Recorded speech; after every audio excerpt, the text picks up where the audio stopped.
Hello and welcome everyone. I am Naman Yadav and you are watching ANI Interviews. Klemens Fischer is a professor of international relations and geopolitics at the University of Cologne. He was an Austrian diplomat, academic and expert on international relations.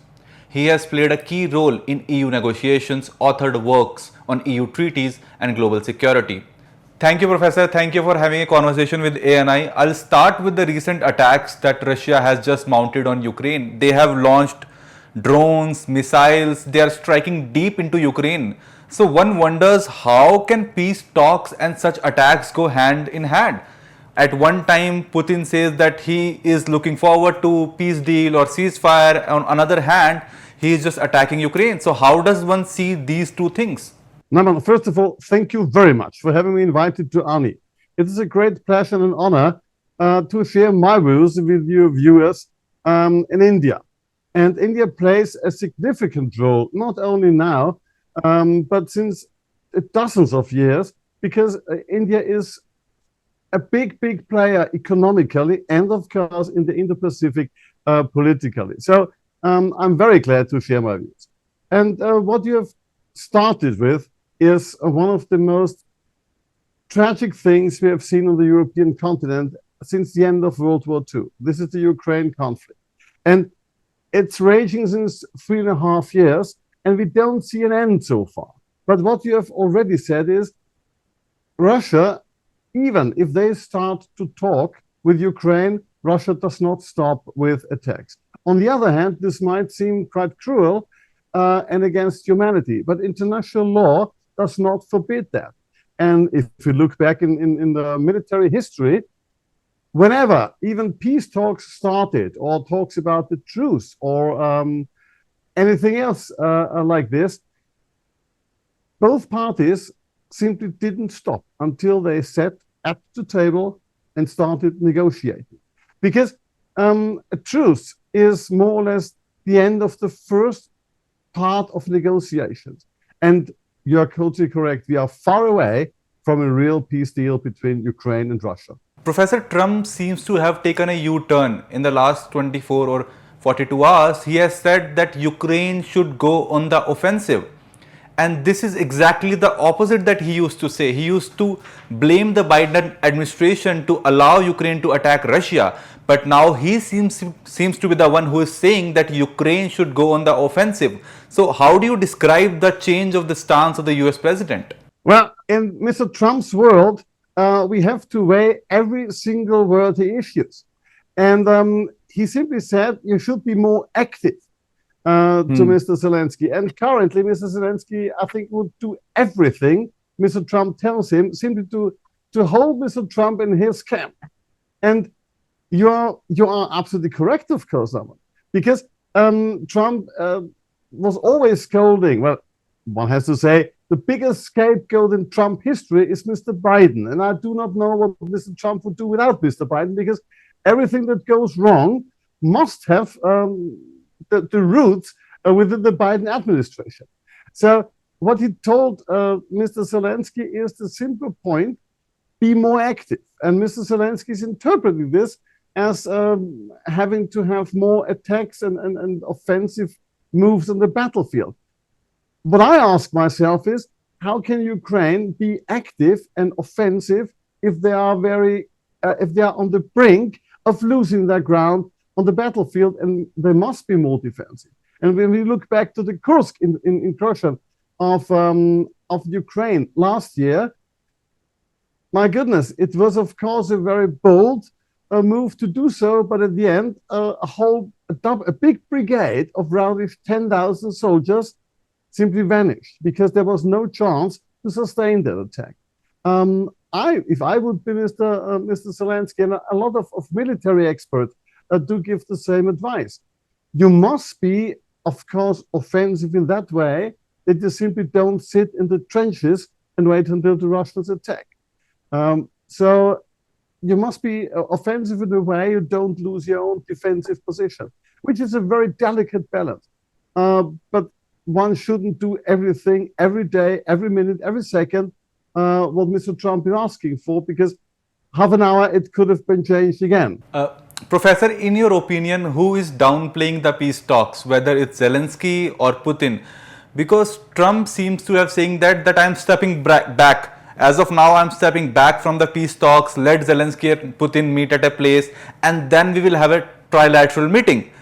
How did it happen? He is the one who wanted to have the trilateral meeting at the first place, and now he's saying let the two guys meet and then let's see if I want to join or not. What could have gone wrong? What has happened in the last 48 hours? Nobody is able to understand that. Naman, this is, I think, in 50 years, historians might possibly find out what had happened. But what we can see today is a very clear picture.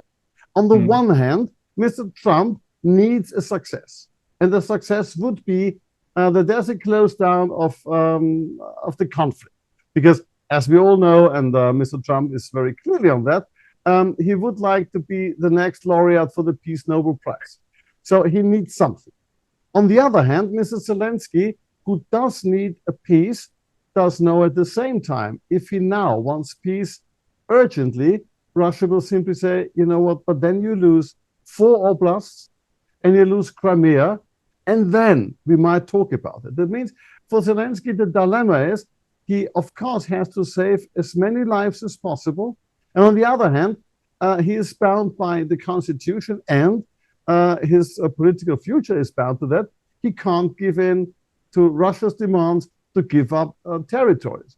And for the Russians, this is very easy. The Russians are currently more or less in the best position. They can invite Ukraine for peace talks, given that they simply asked a kind of capitulation. And if Zelensky doesn't fulfill what they want, they simply can say to Mr. Trump, see, we had been polite. We asked him to come to the table, but he's so stubborn, you can't talk with him. So the scapegoat for the Russians will always be Mr. Zelensky. And what we do not know, and possibly not even Mr. Trump does know, how he must react and will react if this really happens, that Putin and his administration, the Kremlin, invite Ukraine for peace talks, and Mr. Zelensky simply has to refuse, because the result will be that he will lose 20% of Ukrainian territory.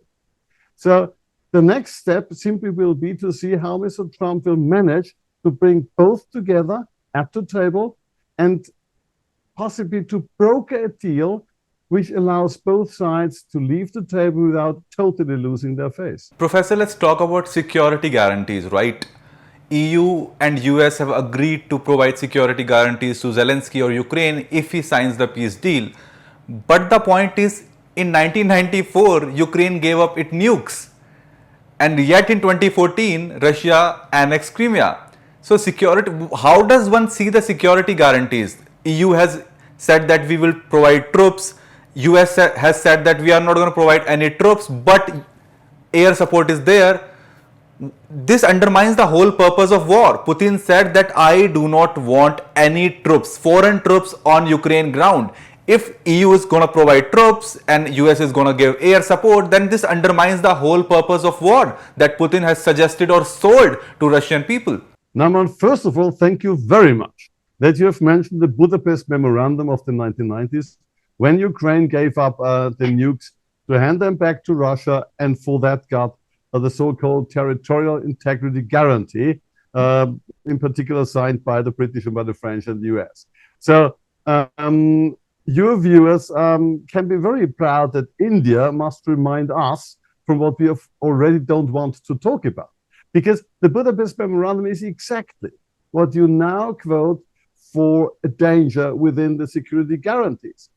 Ukraine already had a guarantee like that. And it was absolutely clear, for Ukraine at least, that the signatory powers, in that very case the Western ones, would not only guarantee their territorial integrity, but would do something to reinstate the territorial integrity. And this exactly did not happen when Crimea was overrun by the Russians in 2014, and no one helped them really on the ground when Russia started the incursion in 2022. So how can Ukraine believe in any security guarantee which is only on the paper?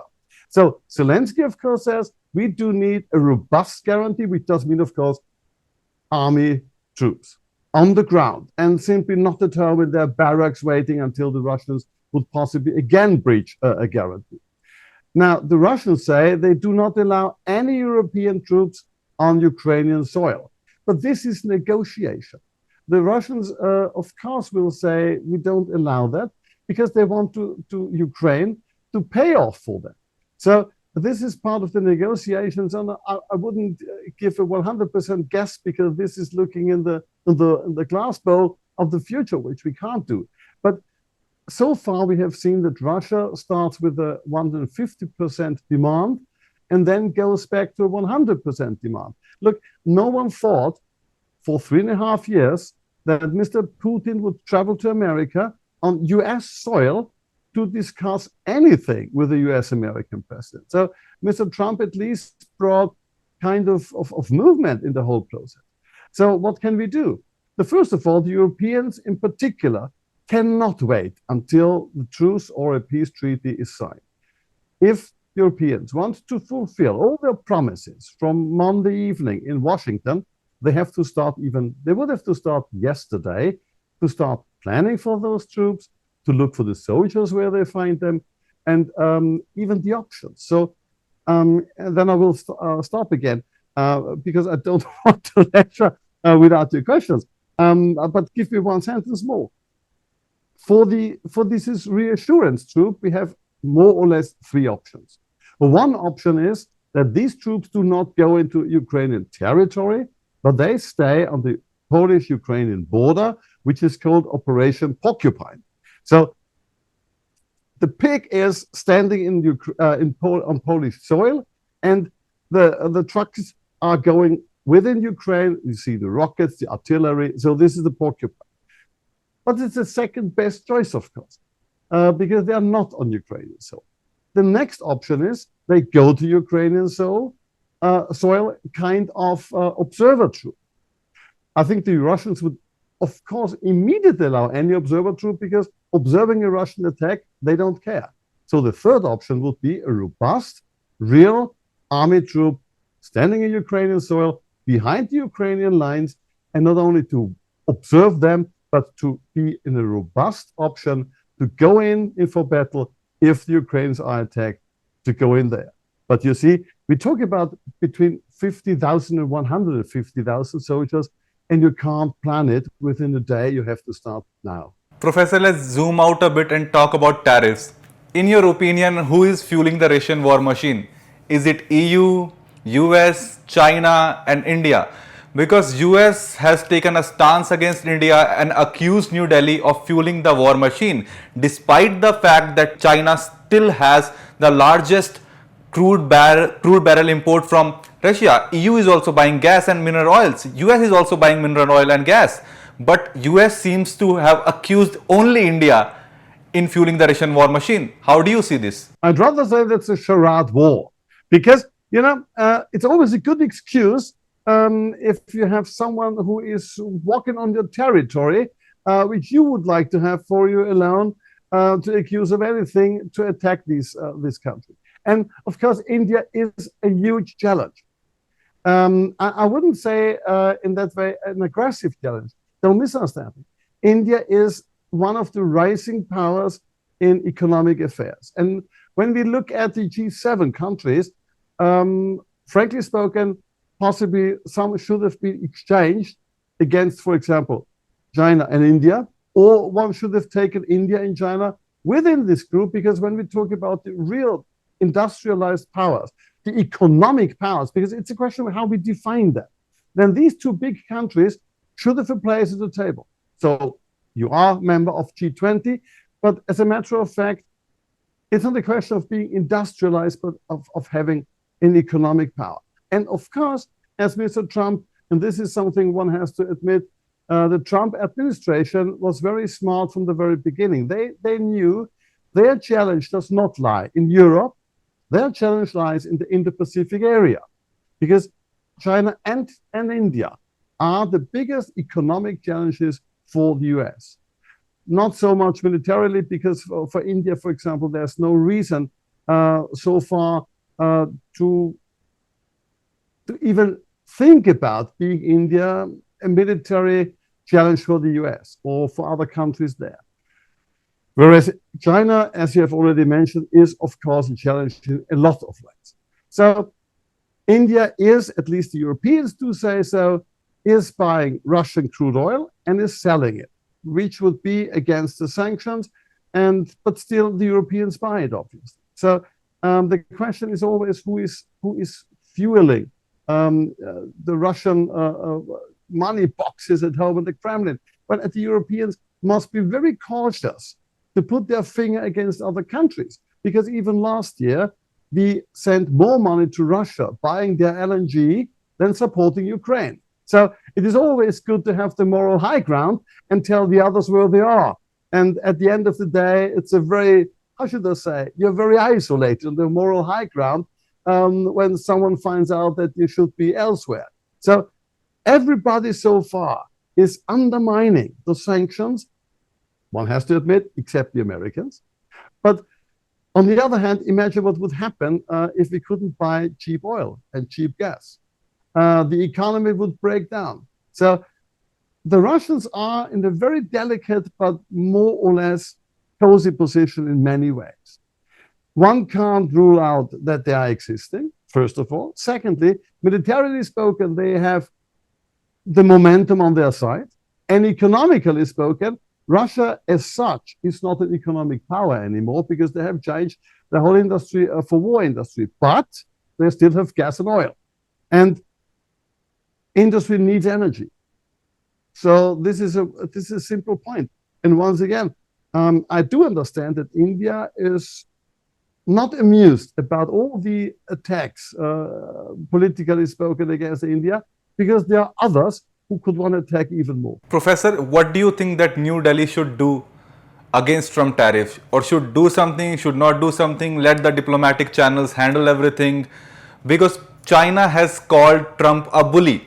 China has said that you should stand against the bully and reply in the manner that Trump replies. What you would have done if you had to suggest something to New Delhi? Now, this is the $1 billion question. If I would have the answer, we both would sit on an island and enjoy the whole day without doing anything in our life anymore. So we only can give an educated guess. One thing is for sure, if what the Americans accept, and even Mr. Trump does, an opponent who doesn't give in without fighting, they at least admit this is a good opponent. And giving up without fighting, I wouldn't say they don't like it, but they don't simply take you serious.